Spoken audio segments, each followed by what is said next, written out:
காலையில் எந்திரிச்சதும் டிஃபன் பண்ணணும். மதியத்துக்கு சாப்பாடு, ரசம், குழம்பு, பொரியல்னு போர் அடிக்குது. காலையிலே மதியம் லஞ்சும் சேர்த்து நம்ம ஆஃபீஸ்க்கு போட்டு அனுப்பணுங்கிறப்போ அப்பப்பா டெய்லி டென்ஷனே தாங்க முடியல. அதனால் இன்றைக்கி நம்ம வெரைட்டியாக டொமேட்டோ பாத் எப்படி பண்ணுறதுன்னு பார்க்கலாங்க. இது கூட நம்ம வடம் இல்லாட்டி ஒரு பொட்டேட்டோ ஃப்ரை இல்லாட்டி கூட நீங்கள் பொட்டேட்டோ சிப்ஸ் கூட வச்சு சாப்பிட்டுக்கலாம். சிங்கிள் ரைஸ் தாங்க. இது நம்ம நார்மல் வீட்டில் சமைக்கிற சாதாரண அரிசியில் தான் நம்ம செய்திருக்கோம். சாப்பாட்டு அரிசி இருக்கும் இல்லைங்களா, நம்ம ரெகுலராக பண்ணுவோம். அந்த சாப்பாட்டு அரிசியில் தான் நம்ம பண்ணியிருக்கோம். இல்லாட்டி நம்ம பாஸ்மதி இல்லாட்டி சீரக சம்பா இது மாதிரி எல்லாம் தேடி போகாமல் வீட்டில் இருக்க டெய்லி ரெகுலராக சமைக்கக்கூடிய சாதத்தில் எப்படி டொமேட்டோ பாத் இன்ஸ்டண்ட்டாக குயிக்காக பண்ணுறதுன்னு பார்க்கலாங்க. லஞ்ச் பாக்ஸுக்கு ரொம்பவே சூப்பராக இருக்கும். மெயினாக நமக்கு இன்றைக்கி ஒரு நாள் ஸ்ட்ரெஸ் ஃப்ரீயாக இருக்கட்டும்ங்க. என்ன குழம்பு என்ன ரசம்னு சொல்லிட்டு ஒரே டென்ஷனாக இருக்குது. Welcome to our channel my first view.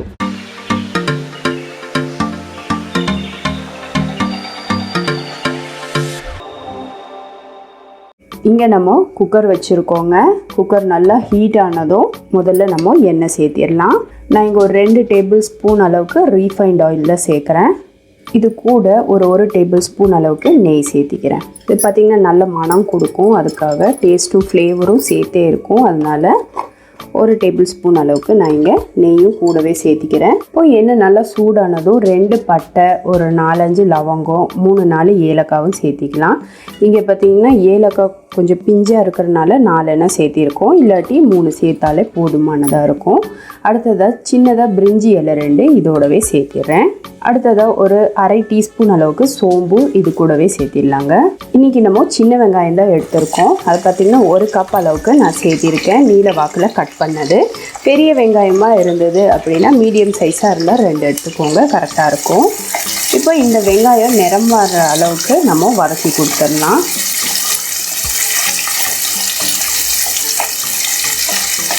இப்போ வெங்காயம் பார்த்திங்கன்னா அப்படியே நிறம் மாற ஆரம்பிச்சிடுச்சு. இங்கே பெரிய வெங்காயம் இருந்தால் பெரிய வெங்காயம் சேர்த்திக்கோங்க. எங்கள் ஏரியாவில் பெரிய வெங்காயம் 70 ரூபா சொன்னாங்க. ஆனால் சின்ன வெங்காயம் பார்த்திங்கன்னா 3 கிலோவே 100 ரூபான்னு தான் சொன்னாங்க. அதனால் சின்ன வெங்காயம் நான் சேர்த்திருக்கேன். அது மட்டும் காரணம் இல்லை, பெரிய வெங்காயம் சேர்க்கும்போது கொஞ்சம் இனிப்படிக்கிற மாதிரி இருக்கும். இதுனா கொஞ்சம் காரமாக இருக்கிற மாதிரி இருக்கும். அது கூட ஒரு காரணமாக தான் நான் சின்ன வெங்காயம் சேர்த்திருக்கேன். இப்போ இதில் 2 பச்சை மிளகாய் கட் பண்ணதை சேர்த்திடலாங்க. அது கூடவே இஞ்சியும் பூண்டும் பார்த்திங்கன்னா எப்போவுமே நம்ம பேஸ்ட்டாக தான் சேர்ப்போம்.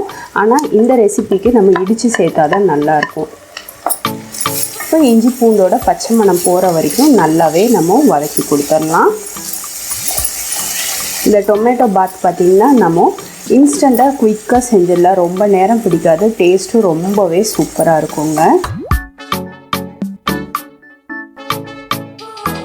இஞ்சி பூண்டோட பச்சை மணம் எல்லாம் போயிடுச்சு. இப்போ பார்த்திங்கன்னா ஒரு சின்ன கைப்பிடி அளவுக்கு புதினா இலையும் ஒரு சின்ன கைப்பிடி அளவுக்கு மல்லி இலையும் பொடியாக கட் பண்ணதை நம்ம சேர்த்திடலாம். இதோட இப்போ இந்த புதினா மல்லியும் பார்த்திங்கன்னா நல்லா வதங்கிடுச்சு நமக்கு. அடுத்ததாக நம்ம பெரிய சைஸ் தக்காளி 3 எண்ணெய் எடுத்து பொடியாக கட் பண்ணியிருக்கோம். அது இதோட சேர்த்திடலாம். நம்ம இன்றைக்கி பார்த்திங்கன்னா பெங்களூர் தக்காளி தான் எடுத்திருக்கோம்.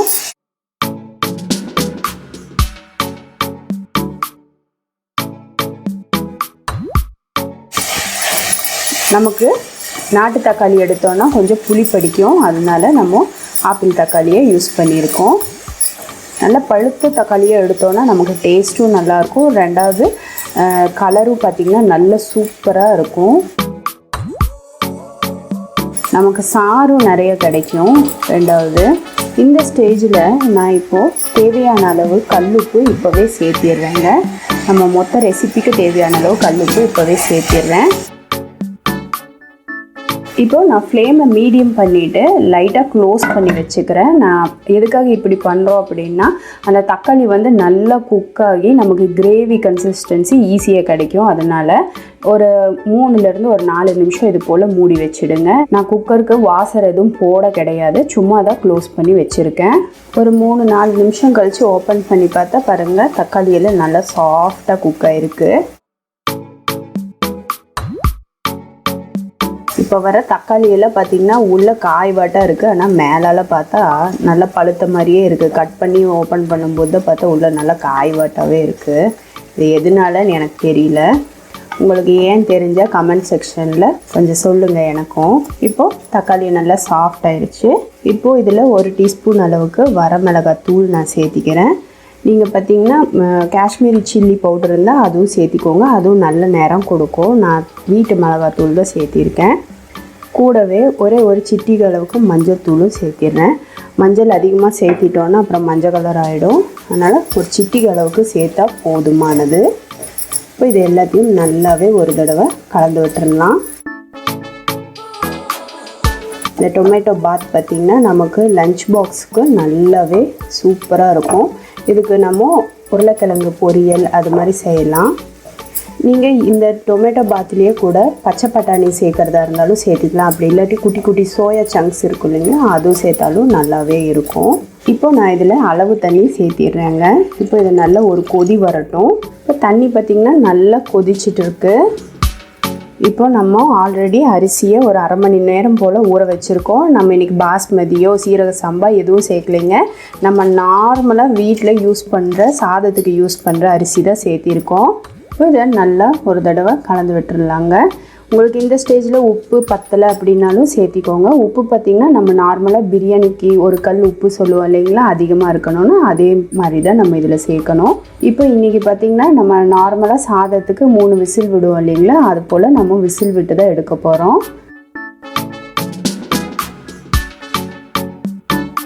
கொஞ்சம் ஏர் வந்ததுக்கப்புறமா நம்ம வெயிட் போட்டுடலாம்.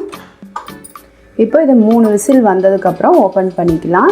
உங்கள் வீட்டில் நீங்கள் எந்த மாடலில் நார்மலாக சாப்பாடு செய்வீங்களோ அந்த மாடலில் நீங்கள் விசில் வச்சு எடுத்துக்கோங்க. இப்போது 3 விசில் விட்டு ப்ரெஷர் எல்லாம் இறங்கிடுச்சு. இப்போ நம்ம ஓப்பன் பண்ணலாங்க. இப்போது மேலால் கொஞ்சமாக ஒரு ஸ்பூன் அளவுக்கு நெய் சேர்த்திடலாங்க.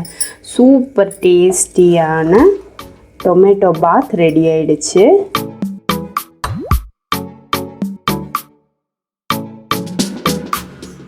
உங்களோட லஞ்ச் பாக்ஸுக்கு குயிக்காக செய்யக்கூடிய ரெசிபிங்க.